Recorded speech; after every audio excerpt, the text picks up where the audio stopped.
Estamos de volta com o quadro Liberdade de Opinião, direto da capital federal, Brasília, com o Alexandre Garcia. Alexandre, olá, boa quinta para nós, hein? Olá, Colombo, às suas ordens. Bom, o presidente Jair Bolsonaro anunciou que convidou o deputado Ricardo Barros e ele será o novo líder do governo na Câmara dos Deputados. O deputado Ricardo Barros, que nós estamos vendo aí nas imagens, agradeceu o convite em redes sociais e disse que tem a partir da semana que vem, quando ele assumirá efetivamente o cargo, a responsabilidade de continuar o trabalho do Major Vitor Hugo, do PSL, antigo partido do presidente da República. Ricardo Barros foi ministro da Saúde no governo Michel Temer e é do Partido Progressista, e essa troca, é claro, não é, Alexandre, foi vista num primeiro momento como mais uma tentativa de aproximação do presidente Bolsonaro com o chamado Centrão, já que o PP é um dos partidos desse bloco que convencionou se chamar de Centrão. Essa é a sua interpretação também sobre o fato, Alexandre? Bom, é preciso dizer que ontem foi um dia de... parecia um tabuleiro de xadrez político, né? Começou lá em Guarulhos, na decolagem de Temer, né? E terminou na fala do Palácio Alvorada. E, nesse meio tempo, troca de líder na Câmara, né? O presidente já havia trocado a vice-líder, a Bia Kicis. O Major Vitor Hugo, como Bia Kicis, é deputado de primeiro mandato, né? O Major Vitor Hugo conhece a Câmara como consultor legislativo concursado, né? Ele conhecia esse lado, não como mandatário, né? como responsável por um mandato. E isso implica em falta de experiência para tratar com os outros, né? Para fazer a ligação Palácio do Planalto, governo, poder executivo e poder legislativo. Já o Ricardo Barros é o oposto disso. Ele começou com 29 aninhos, prefeito de Maringá. O pai dele havia sido prefeito de Maringá. Aliás, a mulher dele é a vice-governadora do Paraná. Ele está com 6 mandatos, já foi do PFL. Foi ministro da Saúde, sendo engenheiro civil, né? E revisou 2.000 contratos e, segundo ele, fez uma economia de quase 5 bilhões. Então, ele é muito bom em engrenagens políticas, né? E isso é necessário para o governo. Ter alguém com experiência, conhecimento, né? E já uma visão ampla de passar por cima de problemas. Ontem estavam os dois sentados lado a lado no Palácio Alvorada, Vitor Hugo e Ricardo Barros, né? Já acompanhou esse evento lá que serviu de uma espécie de união em torno de objetivos. Então, nesse movimento de jogo de xadrez político, o governo só avançou, né? Só teve vantagens nisso. Agora, Alexandre, há duas interpretações que se sobrepõem, né, por razões óbvias. Uma delas diz que o governo Bolsonaro pode estar, de certa forma, capitulando, né, ao Centrão e correndo o risco de se transformar em um governo muito parecido com outros governos anteriores, apesar de o presidente Bolsonaro ter sido eleito com uma bandeira bastante diferente. Por outro lado, há quem diga o seguinte: olha, o presidente Bolsonaro, no primeiro ano e meio, foi muito atacado por não fazer política, não conversar, por tratar o Congresso Nacional como um inimigo. E agora ele não pode ser atacado por sentar para conversar. E o Congresso Nacional que nós temos é formado por essas pessoas eleitas pela população. Então, qual é a interpretação possível nesse momento aqui? O governo Bolsonaro corre o risco de se parecer muito com governos anteriores, ou ele está fazendo o que tem de fazer, que é sentar para trocar ideias e tentar avançar com as suas pautas no Congresso? Bom, é preciso que se diga que essa interpretação e essa ideia de que o Centrão quer tomar conta do governo é uma narrativa de quem é contra o presidente, né? Quem tem um mínimo de avaliação sabe que ele tem um imenso prestígio popular e que não vai permitir que o Centrão... E o Centrão nem manifestou isso, que o Centrão queira tomar conta do governo e tal. Todo mundo sabe que já não tem mais aquela história de entregar ministério de porteira fechada para determinados partidos fisiológicos, né? Para que o partido faça lá os seus recursos de campanha, a sua influência, etc. Então isso acabou. Agora, é preciso ter articulação. Começou com uma articulação, embora o próprio presidente tenha quase 30 anos de vida parlamentar, né? Teve gente aí que entrou muito crua, muito verde ainda no trato parlamentar. E está buscando os experientes. E os experientes são aqueles conhecidos que estão lá há bastante tempo e que têm capacidade de articulação para que o governo consiga aprovar as suas ideias, os seus projetos lá no Congresso. Eu vejo assim. Bom, o Alexandre lembrou que ontem foi um dia cheio de eventos importantes, simbólicos também. Um deles foi aquela manifestação feita à noite, transmitida aqui pela CNN, em que o presidente da República fez questão de manifestar apoio a bandeiras do ministro da Economia, Paulo Guedes, ao lado dos presidentes da Câmara e do Senado, Rodrigo Maia e Davi Alcolumbre. Ele fez ali um pronunciamento e se comprometeu com o cumprimento do teto de gastos, com a responsabilidade fiscal. A gente separou um trecho. Nós respeitamos o teto dos gastos, queremos a responsabilidade fiscal e o Brasil tem como realmente ser um daqueles países que melhor reagirá à questão da crise. Alexandre, o presidente Bolsonaro fez então esse pronunciamento aí no dia anterior. O ministro Paulo Guedes tinha sido muito duro também, né? Muito enfático. Ele mesmo foi quem usou a palavra debandada ao se referir àqueles 2 pedidos de demissão no gabinete. Diz que havia conselheiros do presidente o orientando a gastar mais do que podia, que isso poderia terminar em impeachment, etc. e tal. E aí, 24 horas depois, essa manifestação do presidente da República. Força para Paulo Guedes? Bom, vamos começar pelo dia de novo, né? Os significados do dia. Lá, Michel Temer ao lado dele. Michel Temer, 6 vezes presidente do MDB. Significa aproximação do MDB. Atendimento a uma missão no Líbano. Significa também um aceno para 12 milhões de brasileiros com sangue libanês. Eu estou falando do xadrez político. Aí passa pelo Ricardo Barros e chega à noite. E o simbolismo de juntar presidente da Câmara, presidente do Senado, presidente da República, ministro Paulo Guedes e os outros ministros, o ministro Braga Neto, o ministro Rogério Marinho, né, o ministro Tarcísio de Freitas, né, aqueles que estavam sendo apontados como os que acham que é preciso investir para ter a retomada e vamos consultar o TCU para ver se é possível abrir créditos extras, etc. e tal. Isso tudo assim. E a saída do Paulo Ibel, né, da desburocratização e do Salim Matar da economia. Né? Aí, lá dentro, a conversa lá dentro, né, a gente viu as imagens da conversa lá dentro, né, sobre o corporativismo, os partidos de esquerda e os sindicatos impedindo desburocratização e principalmente desestatização. Estado inchado, empresas deficitárias, né? Privatizar, portanto, continua sendo uma prioridade do governo. Conversa lá dentro. Né? Um orçamento cada vez mais curto, mas continua o norte sendo a responsabilidade fiscal e o teto de gastos. Isso aí confirmado pelos presidentes da Câmara, do Senado e presidente da República. Né? E aí, lamentando aqueles que saíram, as mudanças que tiveram que ser feitas, né?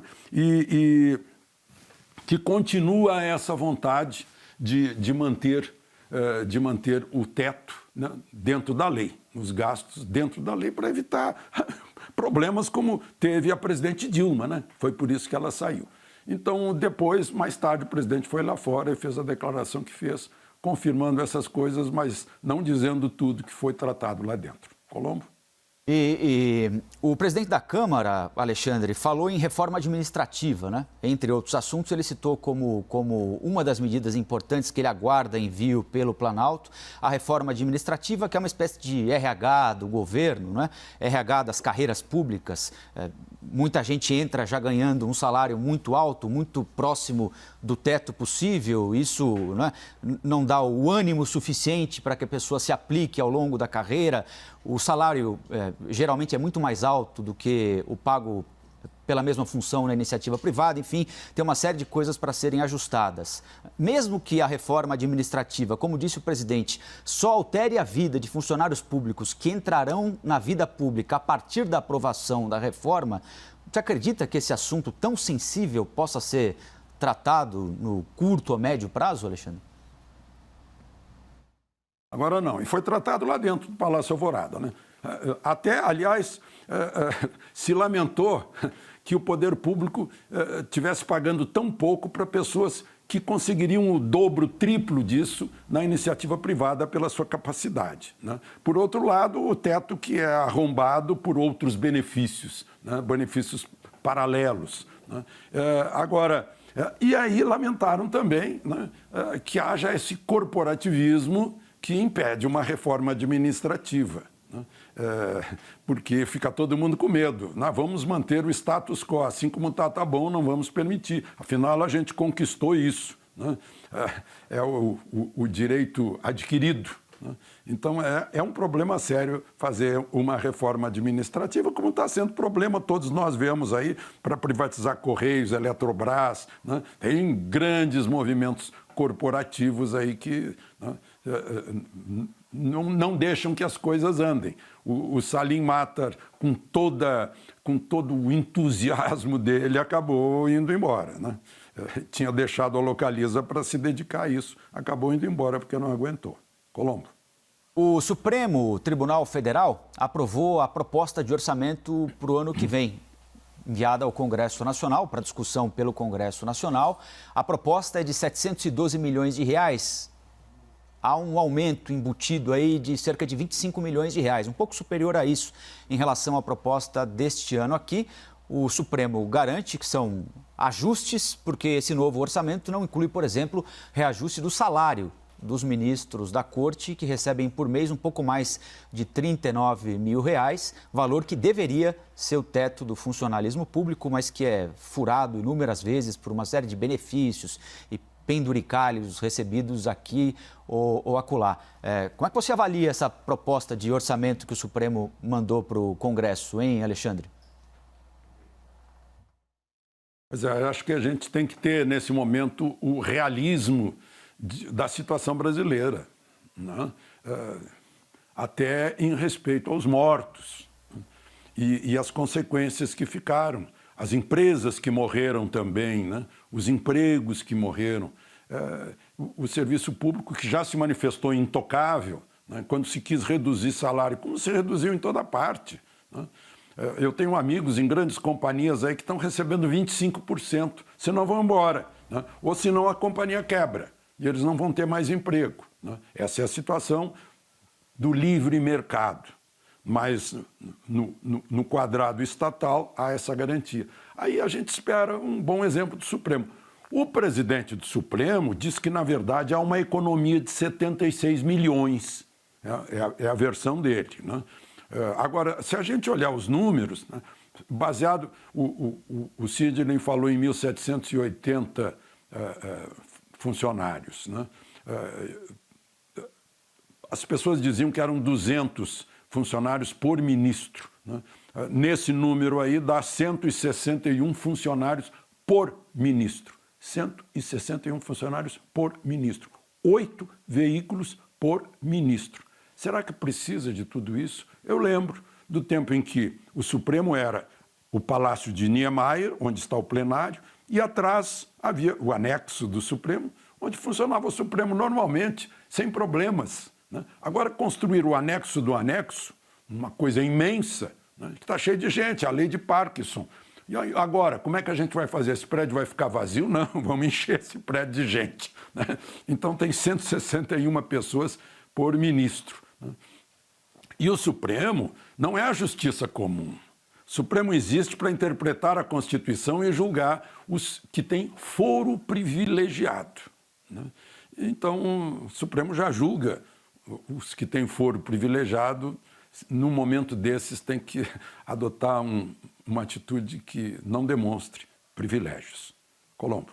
Bom, e em contrapartida, né, a corte no Ministério da Educação. O Ministério da Educação também, né, teve de mandar a sua projeção de orçamento para o Congresso Nacional, com uma previsão de diminuição, redução de um pouco mais de 18% em despesas não obrigatórias no ano que vem. Isso dá mais ou menos 4 bilhões de reais a menos para o Ministério da Educação em 2021, o que pode afetar institutos, universidades federais, e o MEC diz que teve de fazer esse ajuste, claro, por causa da pandemia, a economia girou menos, a arrecadação de impostos foi menor também e ministérios como o da Educação têm de fazer a sua adaptação. E aí é estranho, não é, Alexandre? Porque a gente vê de um lado o Supremo aumentando o seu orçamento e o Ministério da Educação tendo de fazer aquilo que todos nós, de certa forma, estamos fazendo, né? Nos adaptar a este momento diferente e estranho, né? As universidades federais são caríssimas. Se a gente olhar o custo por aluno, vai lá em cima, né? E agora, o que está faltando para a Universidade Federal é o ensino básico. O que está faltando de investir em ensino é no básico. Porque o que a gente constata é que as pessoas recebem diploma de curso superior e têm dificuldade de construir uma frase, têm dificuldade de vocabulário, têm dificuldade de entender o que estão lendo, né? Isso vem lá do ensino básico.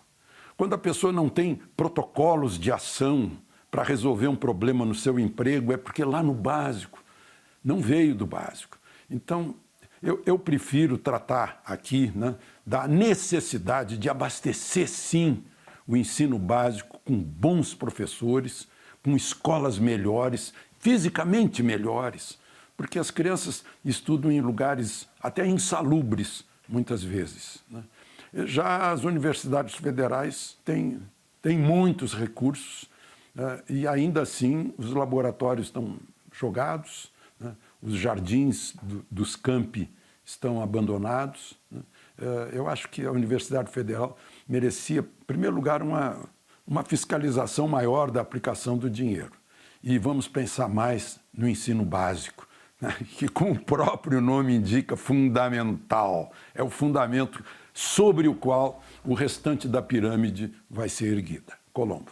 E é uma perspectiva ruim, não é, Alexandre? Hoje há uma reportagem no jornal Estado de São Paulo mostrando um salto incrível no volume de procura por matrículas na rede pública estadual em São Paulo, exatamente por causa da pandemia. Muitos pais, mães, avós que pagavam mensalidade particular para filhos e netos não podem mais fazer isso, estão recorrendo a partir de agora à escola pública em todo o estado. A procura aumentou bastante.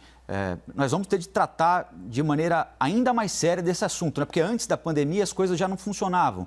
E agora a tendência é que o ensino público seja ainda mais pressionado com a chegada desse público novo, que estava no ensino particular, né?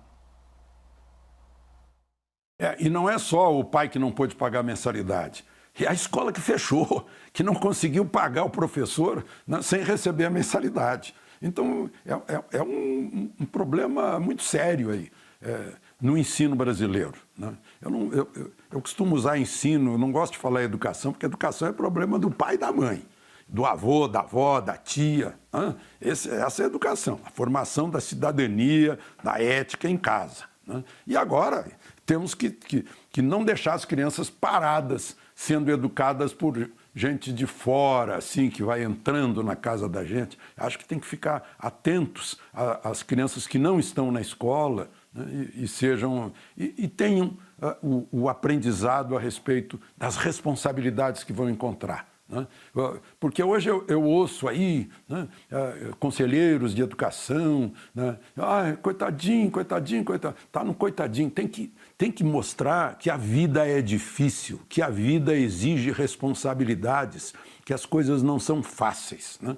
Porque as pessoas muitas vezes não foram formadas nisso, não duram no emprego, porque afinal vem um chefe que ficou mandando em mim Meu pai e minha mãe não mandavam em mim, agora tem um chefe que quer mandar em mim e o sujeito perde o emprego. Mas então, é mais uma sacudida no ensino público, essa demanda de que você fala, de que o Estadão falou, né? É uma demanda, é uma das consequências aí do novo normal. Colombo. Só para dar o número certinho aqui, as matrículas sobem 73% em pré-escola pública de São Paulo durante esse período de pandemia. Alexandre, uma boa quinta para todos nós e até amanhã, hein? Para nós todos, até amanhã.